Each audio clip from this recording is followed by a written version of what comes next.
Hello students, good morning. Today I am going to start the most important chapter in organic chemistry, that is isomerism. बेटे यहाँ से जब questions की संख्या घट गई है जेई में, तो कम से कम एक क्वेश्चंस तो आते ही आते हैं, और जब नंबर ऑफ क्वेश्चंस अधिक होते हैं तब यहाँ से एटलीस्ट 2 और 3 क्वेश्चंस आया करते थे, राइट।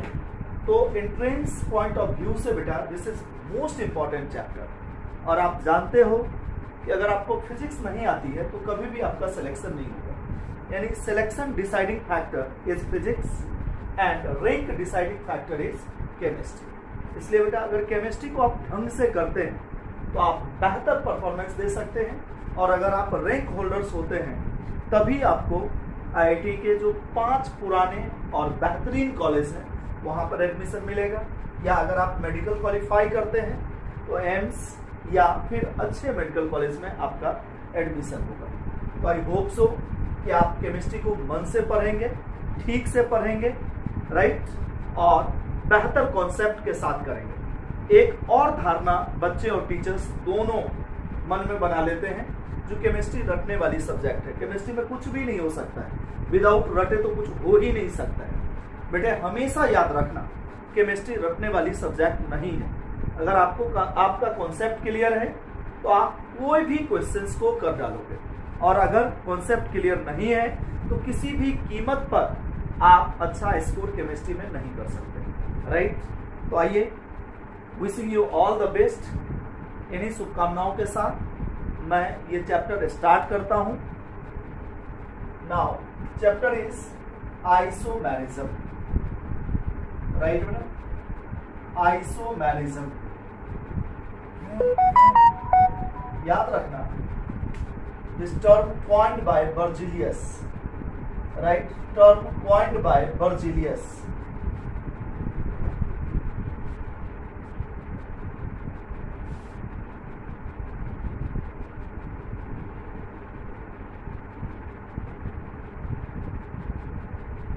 राइट, आइए एट फर्स्ट हम इसको डिफाइन करेंगे। बेटे याद रखना, compounds having same molecular formula, right, compounds having same molecular formula, same empirical formula, same molar mass, but are differentiate due to at least one physical or chemical properties, or both the physical or chemical properties are different. Such types of compounds are called isomers and phenomena is called isomerism. Is it clear?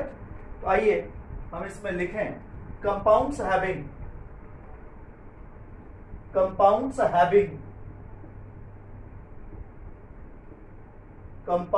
having same molecular formula, right beta, abbreviated as MF, same empirical formula, same molecular mass, right beta, but are differentiate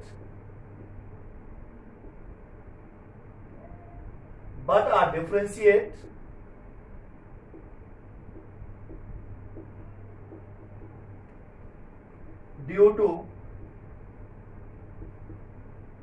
at least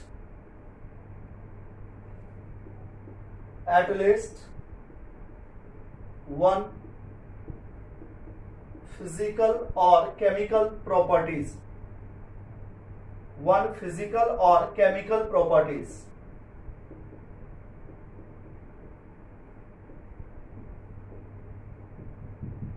or both physical and chemical properties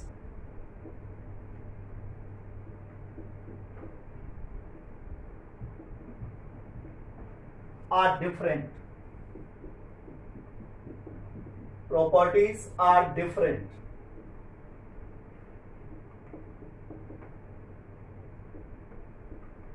Right बेटा, are called isomers and phenomena is called isomerism.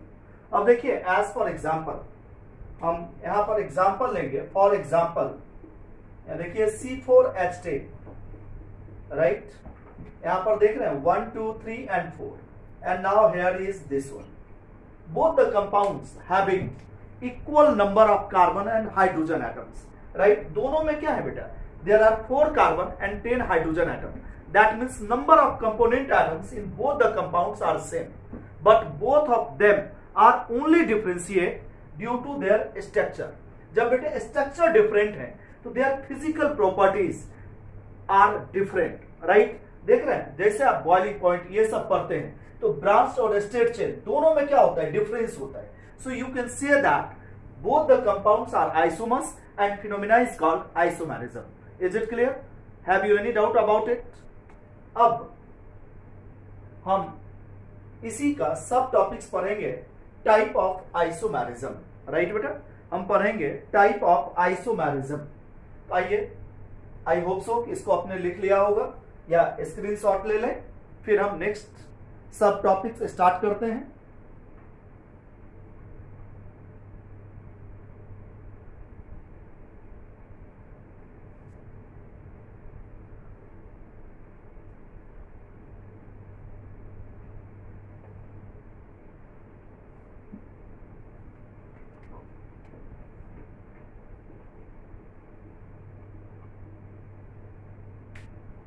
The first one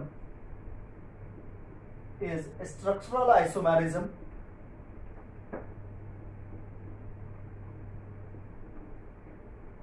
Structural isomerism.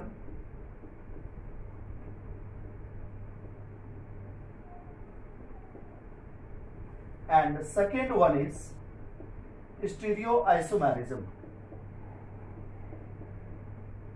Second one is stereoisomerism. Right? First one is structural isomerism and next one is stereoisomerism. अब at first we discuss about structural isomerism. बेटा यहाँ पर देख रहे हैं according to their name, ऐसा नहीं लग रहा है कुछ ना कुछ गड़बड़ कंपाउंड के स्ट्रक्चर्स में होगा. यानी you can say that, you can define it. Compounds having same molecular formula but are structurally different are called structural isomers and phenomena is called structural isomerism. Right बच्चे, लिख लीजिए.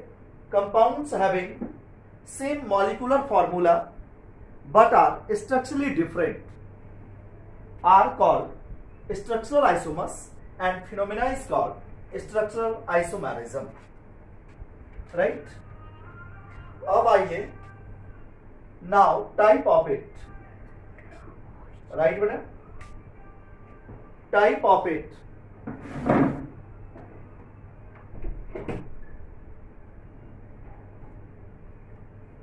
First one is chain isomerism. First one is chain isomerism. Second one is position isomerism. Third is functional isomerism.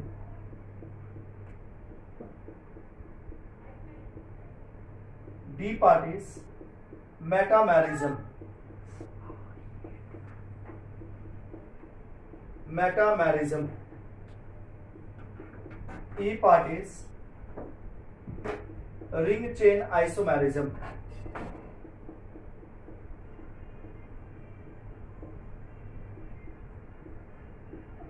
Isotopic isomerism. And seventh one is tautomerism. Tautomerism. Right, बेटे लिख लीजिए या फिर screenshot ले लीजिए. फिर बेटे हम वन बाय वन डिस्कस करेंगे. राइट,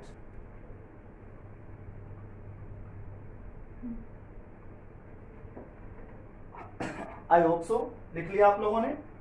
चलिए हम अब आगे बढ़ते हैं, वन बाय वन एक एक करके डिस्कस करते हैं. बेटा हेडिंग डाल लीजिए चेन आइसोमेरिज्म. हमारी कॉपी थोड़ी बड़ी है ना, इसलिए हम सिर्फ इरेज करके काम चला रहे हैं, मुझे फिर से लिखने की आवश्यकता नहीं पड़ेगी. राइट बेटा, आइए चेन आइसोमेरिज्म, बेटे सिंपली याद रखना compounds having same molecular formula, right. क्या होगा? मॉलिक्यूलर फॉर्मूला सेम होगा बट सेम फंक्शनल ग्रुप भी होंगे, राइट। फंक्शनल ग्रुप भी सेम होंगे but are differentiate due to different number of carbon atoms in parent chain and arrangement of carbon atoms in parent chain are also different, right? So such compounds are called chain isomers and phenomena is called chain isomerism. बेटा notes लिखने का भी तरीका देखिए, यहां से लिखेंगे compounds having same molecular formula, same functional group, but are differentiate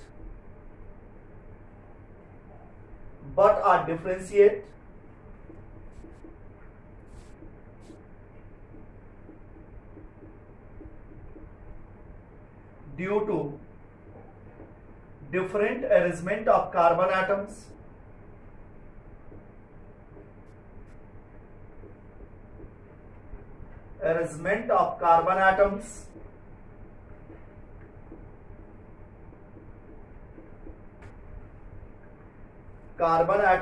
in parent chain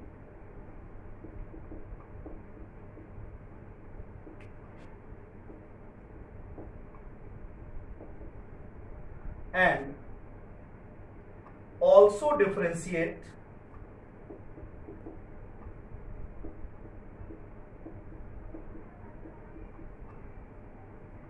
due to number of carbon atoms in parent chain, number of carbon atoms in parent chain, number of carbon atoms in parent chain, right beta, are called chain isomers,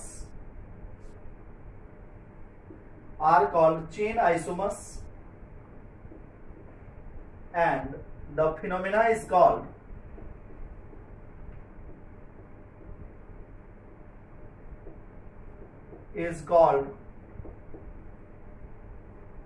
chain isomerism, right बेटा, chain isomerism, clear है बेटा। अब देखिए simply देख रहे हैं, according to definition compounds having same molecular formula, same functional group, right बेटे, but are differentiate due to different arrangement of carbon atoms in parent chain, यानी अरेंजमेंट ऑफ कार्बन एटम्स जो होगा पेरेंट चेन में that is different in both the compounds, right, and also differentiate due to number of carbon atoms in parent chain. तो आइए हम यहां example लेते हैं। फॉर एग्जांपल ये देख रहे हैं C4H10, राइट बेटा, इसमें देखिए आप 1 2 3 and 4 and now here is this, देख रहे हैं ये बेटा स्ट्रेट चेन लिंकेज है। नाउ इन फर्स्ट कंपाउंड देख रहे हैं linkage of carbon atom in parent chain is straight, but in next case देख रहे हैं there is branching, right, there is branching, so both the compounds are differentiate due to different arrangement of carbon atoms as well as length of carbon atoms in parent chain।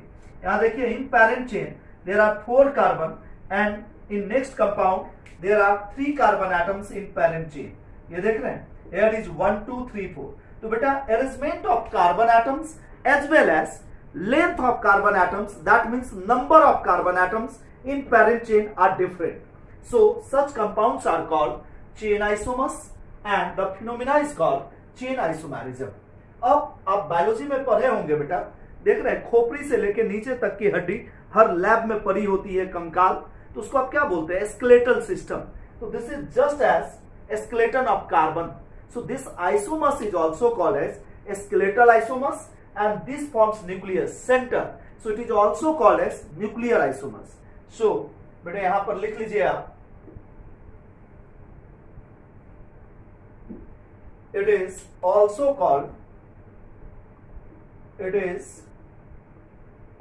called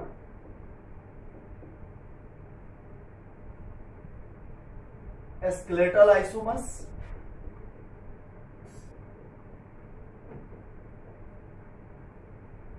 और nuclear isomers.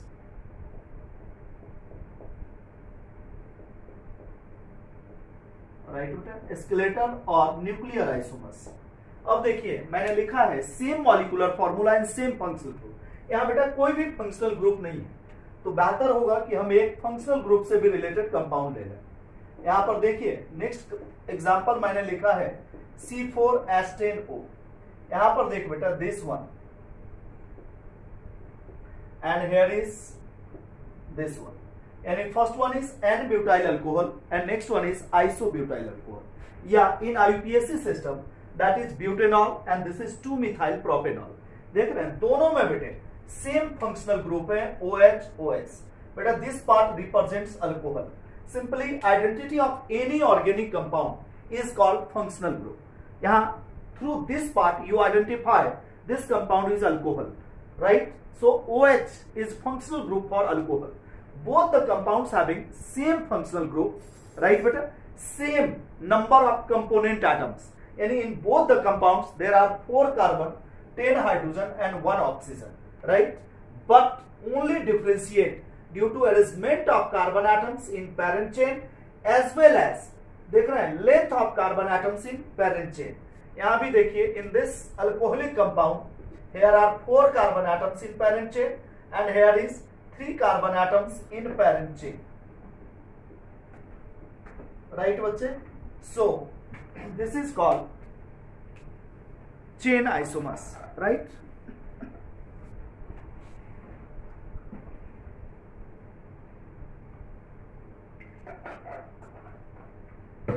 आप लिख लें या screenshot ले लें, जो भी आपके लिए आसान हो ये लिख लें। अब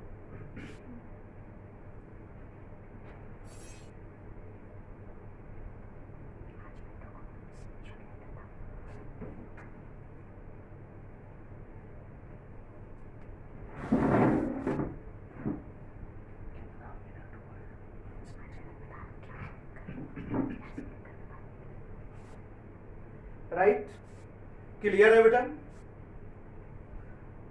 ठीक है।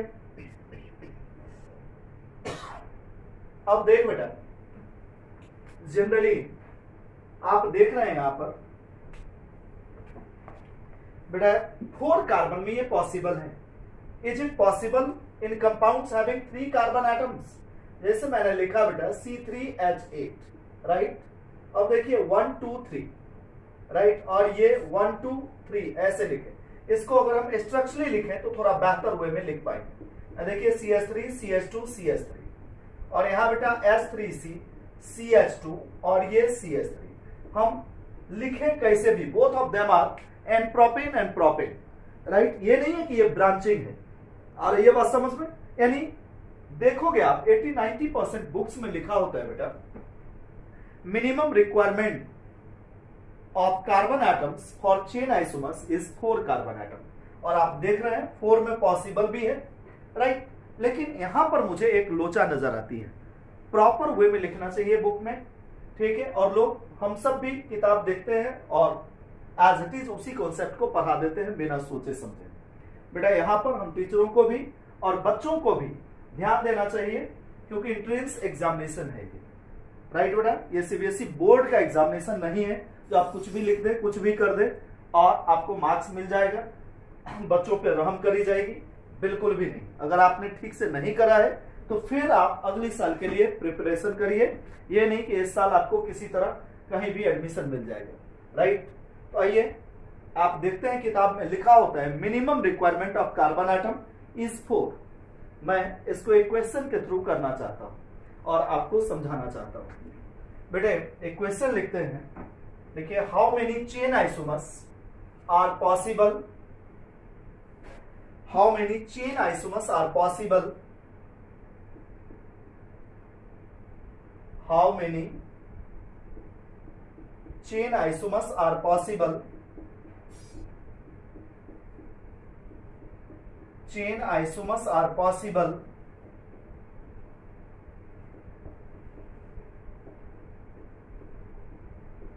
possible for the compound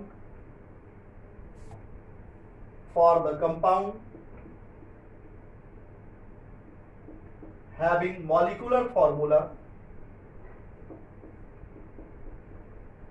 C4H6, right बेटा। अब देखिए C4H6, पहले आप लोग करके देखिए क्या करते हैं। What's your answer? हाँ राजू, व्हाट्स योर आंसर? अच्छा 2, वेरी गुड बेटा। फर्स्ट ऑप्शन आ गया 2, there will be 4 options there. हाँ श्रुति तू बता बेटा। अच्छा 3, वेरी गुड। तुम्हारा कजन 4, वेरी गुड। तुम सोनू, अरे वाह, D 5, वेरी गुड।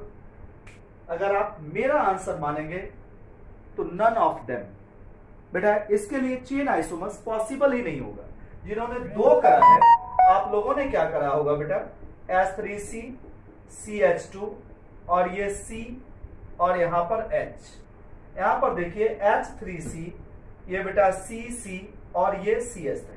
यहां पर क्या हो गया बेटा, change in position of triple bond, right. यहां 1 पर है और यहां बेटा 2 पर है, राइट। ये 1 2 के 20 है, तो आप क्या करते हैं, लिस्ट नंबर को प्रीफर करते हैं। यानी दिस इज ब्यूट 1 आइन एंड दिस इज ब्यूट 2 आइन, यानी there is change in position of multiple bond but length of parent carbon कितने है बेटा, 4, यहां भी है 4। तो such types of isomers are called positional isomers, जिसकी डिस्कशन हम आगे करेंगे। यहां पर देखिए इसके चेन आइसोमर्स क्यों नहीं पॉसिबल है, CH3 CCH। यहां पर देख रहे हैं ब्रांच नॉट पॉसिबल, क्योंकि बेटा वैलेंसी सेटिस्फाइड है, branch not possible, right, branch not possible. इसका मतलब क्या है बेटा, जो आप 4 कार्बन के लोचे में भी फंस गए हैं, 4 कार्बन के लोचे में भी फंसे हुए हैं, राइट बेटे। इसलिए आप ध्यान दें, जब भी हम पढ़ते हैं तो प्रॉपर वे में पढ़ते हैं, राइट। तो यहां पर लिख रहे हैं आप लोग, आपको दिखा दिया मैंने, जो 4 कार्बन एटम्स वाले कंपाउंड्स में भी चेन आइसोमर्स पॉसिबल नहीं है। तो इसको हम प्रॉपर वे में लिखेंगे। कैसे लिखेंगे ये देख लीजिए।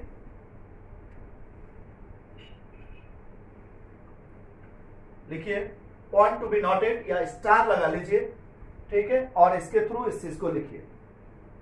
यहां पर हमने स्टार लगा लिया और लिखा minimum requirement of carbon atoms, minimum requirement of carbon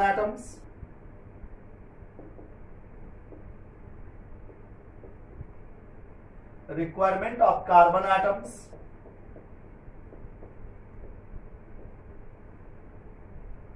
for chain isomers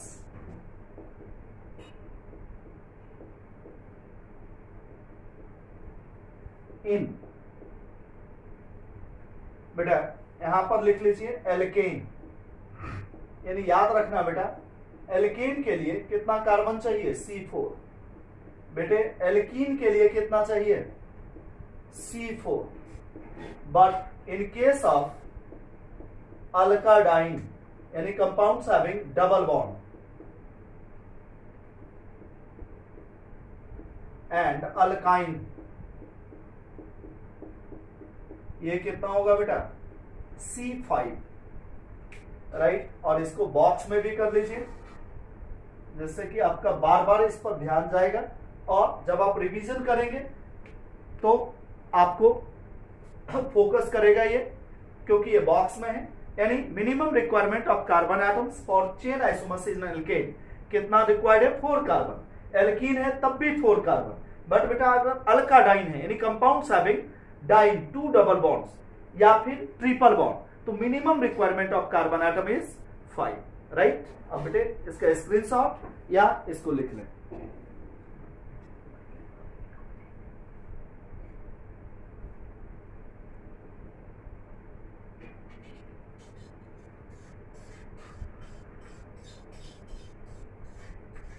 right बेटा। आई होप सो कि अब चेन आइसोमर्स आपके दिलो दिमाग में ढंग से बैठ गई होगी, आप अच्छी तरह से समझ गए होंगे। ठीक है, तो आइए एक क्वेश्चन यहां पर करते हैं।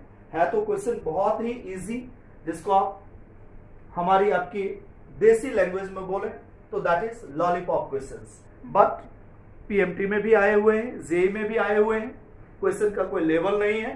That is just is for 9th class, 10th class and 11th class. Question लिख लीजिए, how many chain isomers are possible, how many chain isomers are possible for C6H14? How many chain isomers are possible? Chain isomers are possible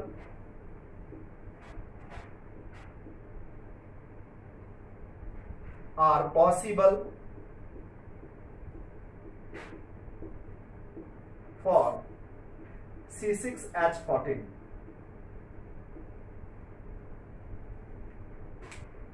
बेटे ये JEE और PMT दोनों जगह पर ये questions आए हुए हैं।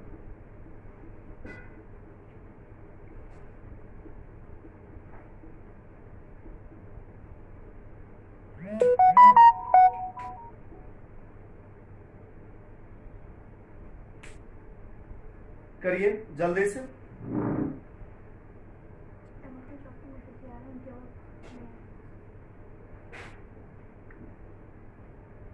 राइट बेटा,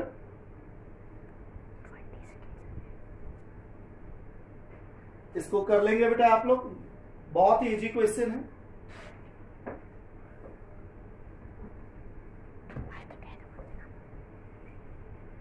फिनिश कर।